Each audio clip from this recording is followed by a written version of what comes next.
मंडळी, फर्स्ट पार्टमध्ये तुम्ही बघितलं आहे की मी ब्लाऊजवरून मेजरमेंट कसं काढलं आहे आणि त्याच्यामध्ये कसं काय काय ॲड केलेलं आहे, मार्जिंगसाठी किती ॲड केलेलं आहे आणि किती भागेला किती केलं तर मुंडान वगैरे निघतो, हे सगळं मी तुम्हाला सांगितलेलं आहे. सो या सगळ्या ट्रिक माझ्या गुरुच्या होत्या, सो त्या मी तुमच्यासोबत शेअर केल्या. पण आता तेच माप घेऊन मला आता पेपर कटिंग करायची आहे आणि पेपर कटिंग नंतर मग मी ब्लाऊजवरती ठेवून ते कटिंग करणार आहे. सो आता आपण सगळ्यात आधी पेपरवरती ते माप टाकूया. ओके, कारण थेरोटिकली बघितलं आहे, पण आता प्रॅक्टिकली कसं करायचं आहे ते बघूया. मंडळी, आता जवळपास मला 1 वर्ष होत आलेलं आहे ब्लाऊज शिवताना. बट परत एकदा तुम्हाला दाखवते मी कसं घेत आहे मेजरमेंट. पेपर, टेप आणि सगळ्यात महत्त्वाचं म्हणजे ज्याच्यावरती माप काढलं होते ती डायरी आणि सीझर, हे सगळं इम्पॉर्टंट आहे, चॉक वगैरे. सो तुम्हाला मी नेहमीच दाखवते जेव्हा पण मी काही नवीन करते तेव्हा. पण आता आपण कटिंग करायची आहे आणि माप घेतलेलं आहे ब्लाऊजवरचं. सो चला मग बघूया. चला मग. ओके, सो आधी आपण इक्वल करून घेऊया हे सगळं आणि सगळ्यात महत्त्वाचं म्हणजे डायरी समोर ठेवूया, कारण त्या डायरीवरतीच आपलं मेजरमेंट आहे. सो आधी इथं एक रेष मारते मी. ओके, सो टोटल शोल्डर घेते याचं 5 इंच.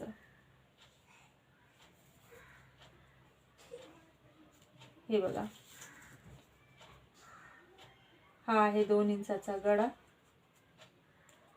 ओके, आणि हे आहे मुंडा. सो आपण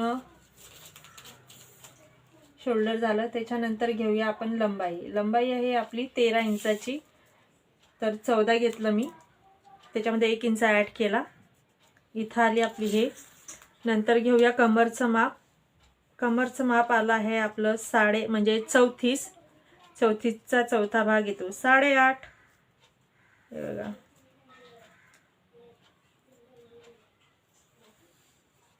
8.5 प्लस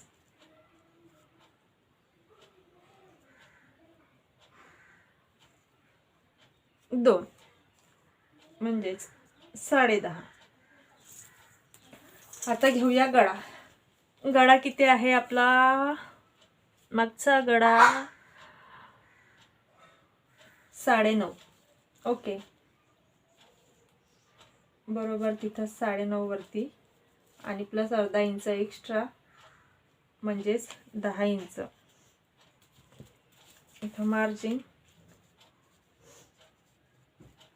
इथं घेते 3 इंचाची पट्टी. ही पट्टी मी कस्टमरच्या गळ्याच्या आवडीनुसार वाढवते आणि कमी करते. कोणाला 2.5 किंवा कोणाला 3 किंवा कोणाला 4.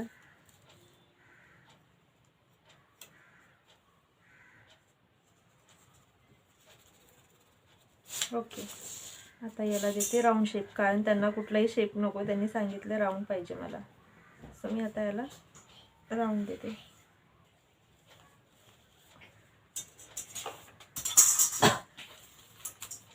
आता काढायचा आहे मुंडा. छाती भागेला मुंडा. आपली छाती आली होती 38ची, तिचा चौथा भाग आला होता 9.5. सो 34 भागेला 6. सो 6.6 असं काहीतरी होतं, तर आपण 6.5 घेऊया.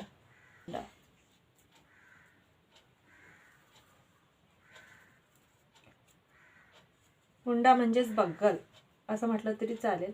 आणि इथंच आता याचा पॉईंट काढते मी. याचा पॉईंट आहे. आता काढायची आहे छातीची आणि 38चा चौथा भाग 9.5 करते मी. टेप पकडलो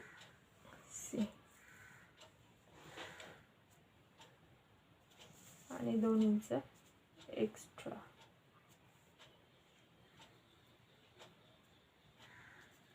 ओके, आता इथं 1 इंच एक्स्ट्रा, नाही 1 इंचाचं ते मेजरमेंट आहे. आणि हा याला असा शेप देऊया एक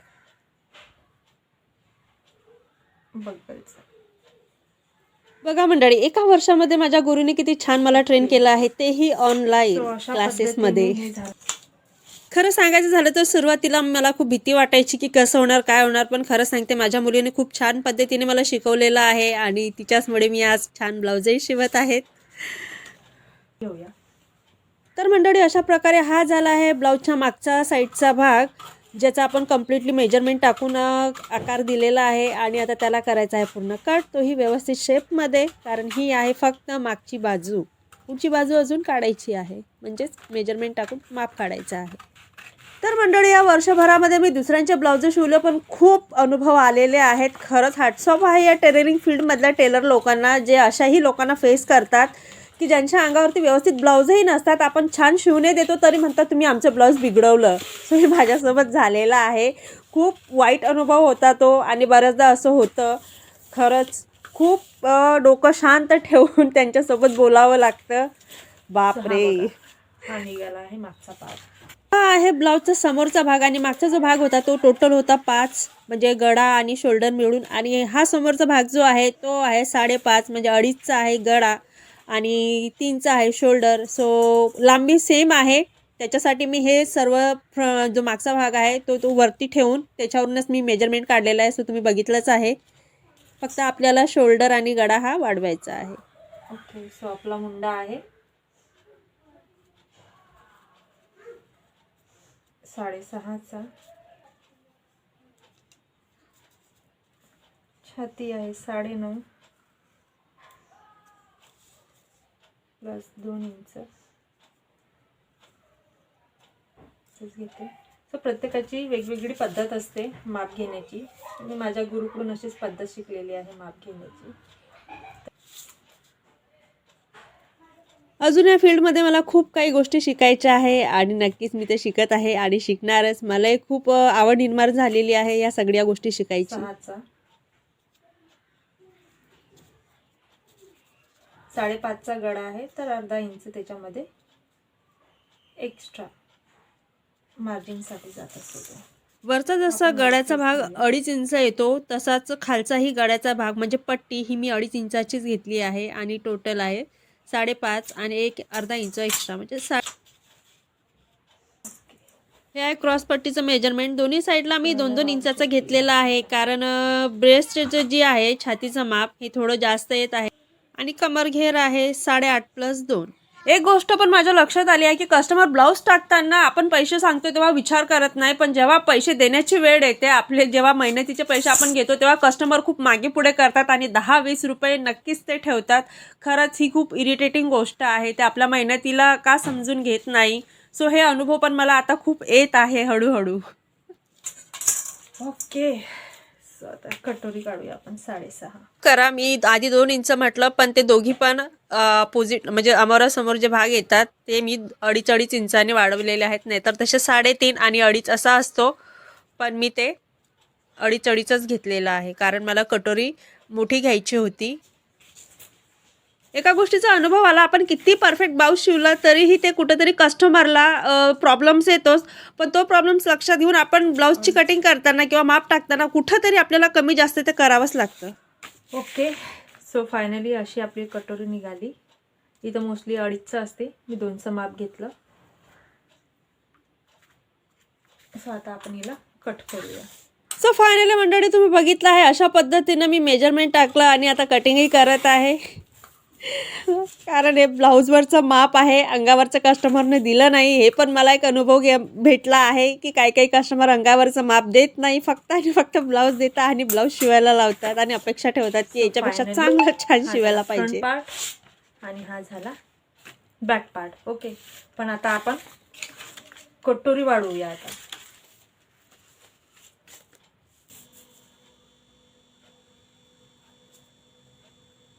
ही अशीच्या अशी ठेवायची कट केल्यानंतर एका पेपरवरती.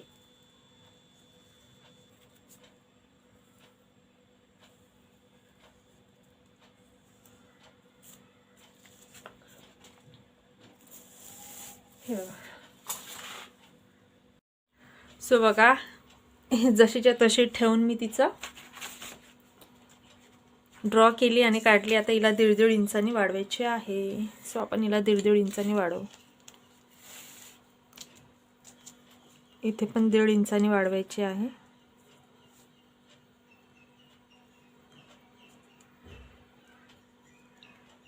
सो इथे 1.5 इंचानी वाढवली.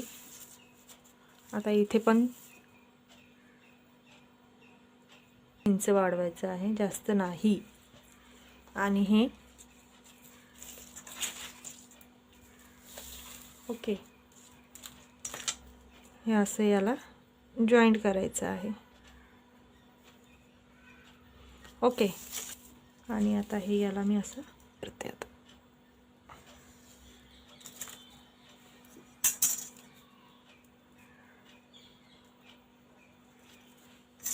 आता हिला पण मी आता याला हातानेच ड्रॉ करते.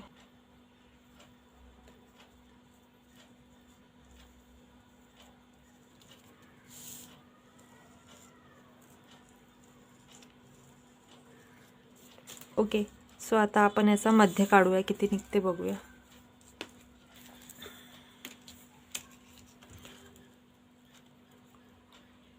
सो हा टोटल 2.5 आला पाहिजे.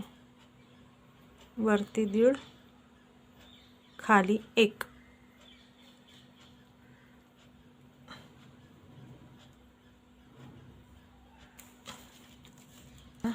याला एकत्र करायचं आहे.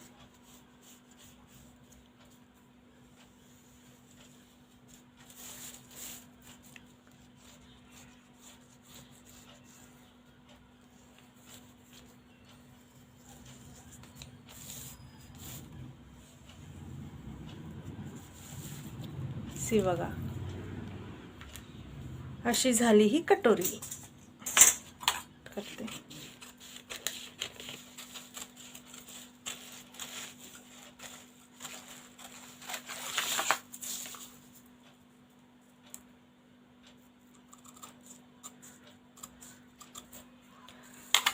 सो फायनली बघा, ही अशी कट झाली आहे.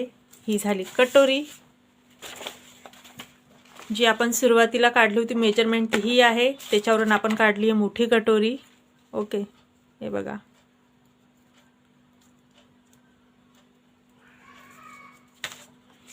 त्याच्यानंतर हा आहे बॅक पार्ट.